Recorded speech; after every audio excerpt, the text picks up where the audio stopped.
Right now on Denver 7 News at 6 a.m. After sun and 60s, a spring storm is bringing snow to the Front Range. And that snow will fill in through the day. We're expecting wet to slushy conditions and some heavier accumulation south along the Palmer Divide. I'll show you how much we're expecting in your neighborhood coming up. It's a solemn week in our state. Tomorrow marks 1 year since 10 Coloradans were killed in the Boulder King Super shooting. That we shop there all the time, weekly, and that it could have been us. How a local artist hopes to help the community heal for years to come. And as millions of Ukrainians flee their country, President Biden and world leaders zero in on the humanitarian crisis. The Denver family that's getting creative to show their support. I can't go over there and fight, but I can send some money over there, so that's what we're going to do. A spur-of-the-moment decision for them that has had a huge impact. Meanwhile, it is a Denver 7 Weather Action Day as we take a live look from Floyd Hill this morning. You see the wet roads on the first day of spring, and in true Colorado fashion, you can kind of see it in the camera there. There are some flakes flying, and we do expect snow to move over the metro this morning. Yeah, wet roads coming to a place near you, I'm sure. Here's a closer look at what's on the way right now. As you can see from Futurecast here, moving into the metro, we could see up to a couple of inches of snow before the storm wraps up. Although it is very warm out there, so likely to melt. We have team coverage on this Weather Action Day. Veronica is out tracking conditions for us. Jason has his eye on the roads. Let's start with meteorologist Lisa Hidalgo timing out this storm. At least the calendar says it's spring, right? Yeah, I heard a few grumbles yesterday. People kind of done with the snow, but we'll pick up a little. It's not going to be a big monster storm for us. And you can see, well, where we saw there near Beaver Brook, some wet conditions now, snow developing, a bit of a rain-snow mix possible here this morning. Things will start to spit a bit more, it looks like, in town within the next hour or so. Now, between today and tomorrow, we're going to see 2 rounds of snow. We get one this morning. Skies will clear tonight. We'll get another tomorrow afternoon. But between the 2 days, it's likely around 1 to 2 inches in Denver. Heavier south and west of town and up and through the foothills, we could see upwards of around 3 to 6 inches. So it'll be at least a decent amount on the grass as you get west of town. And we'll talk more about that, and I'll show you some of the alerts coming up. It's also chilly out there from 60s yesterday. Today's now the first full day of spring, and it's going to feel more like winter. Highs are going to be in the upper 30s this afternoon, Jason, so it's not going to be that warm.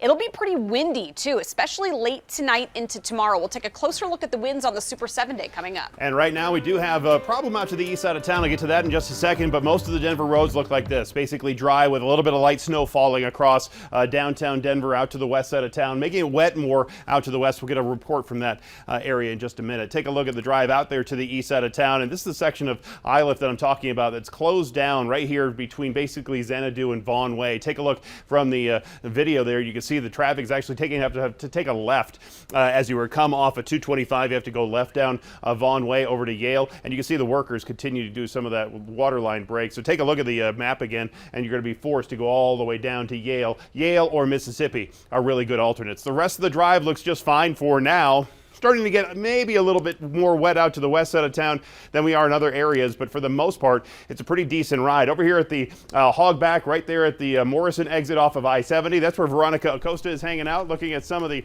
light snow that's starting to fall. Looks like the weather's changing for you right now, Veronica.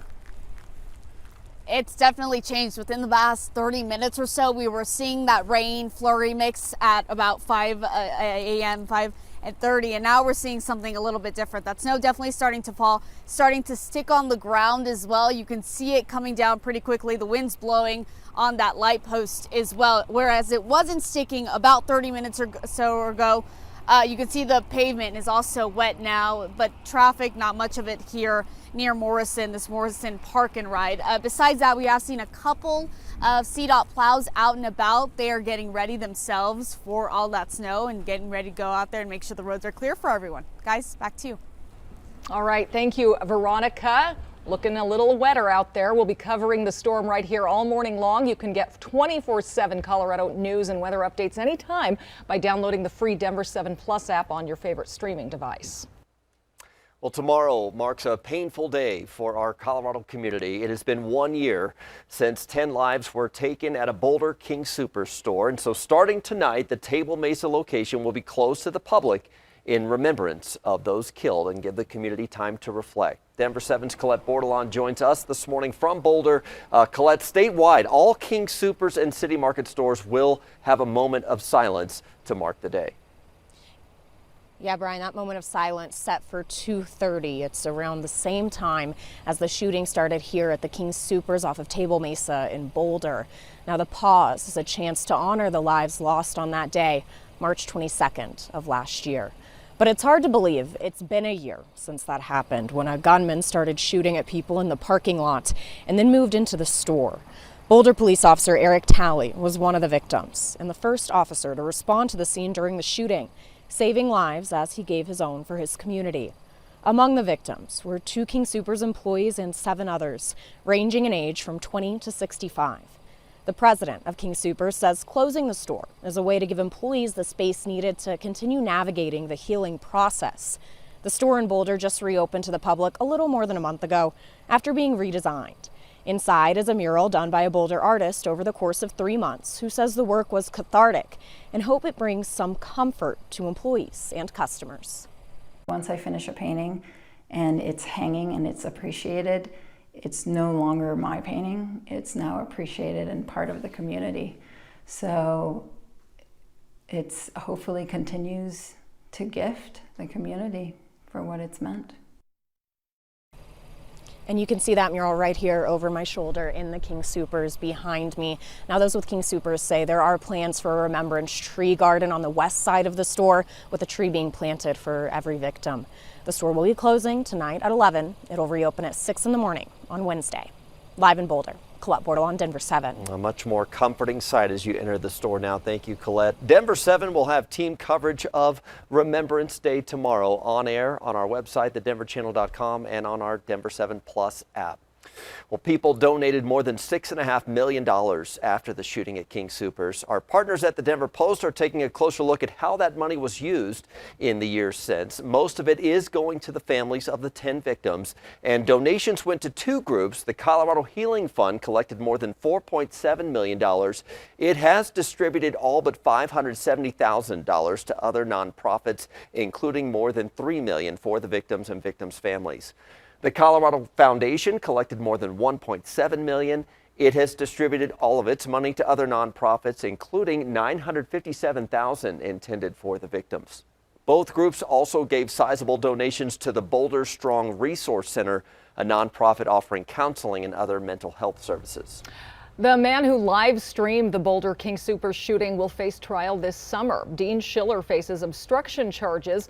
Over the course of 90 minutes, police say Schiller ignored about 60 different requests to leave the crime scene. He claimed he was a journalist but refused to go to the media staging area. Schiller's trial is set for August 2nd. The Denver Broncos helped get almost 200 guns off the streets on Saturday. They teamed up with the cities of Denver and Aurora and the nonprofit Raw Tools for their first gun buyback event. 189 firearms were collected at Empower Field. There are buyback events planned in Denver and Aurora every month now through October. This week, President Biden will head to Europe for urgent talks with NATO and European allies over Russia's invasion of Ukraine. On Thursday, the president will travel to Belgium first and then Poland. He plans to discuss the growing humanitarian crisis. At least 10 million people have been forced out of their homes in Ukraine as the result of the fighting. Meanwhile, overnight, Ukrainian leaders and troops in the besieged city of Mariupol rejected Russia's demand to surrender. Russia has offered civilians safe passage out, but they've broken those promises before. About 300,000 people are believed to be trapped in Mariupol with supplies running out. Russia has also blocked aid from entering. Now, Ukrainian officials accuse Russian troops of forcibly deporting Ukrainians to Russia. The U.S. has not confirmed whether or not it's actually happening. One Denver family, meanwhile, is coming together to show its support for people of Ukraine. Yeah, they had an idea, and now it's become a fundraiser the whole community is getting involved with. The McFarland family recently went to a store to buy a Ukrainian flag, but at checkout they were told it was the last one in the store. So they decided to start making their own Ukrainian flags out of wood pallets and then sell them to help Ukrainian charities. It's tough to see the kids and what they're going through. It's hard not to get emotional. I just think about my daughter, sorry, and what would happen, if we were in that situation. getting her and my wife out of the country and me having to stay behind. It's tough to think about what that would be like. All the money raised from selling the flags will go to the International Rescue Committee helping refugees and the Airbnb charity that's helping find safe places to stay for people who evacuated. The minimum donation for a flag is $25. If you want to buy one, we have a link on thedenverchannel.com.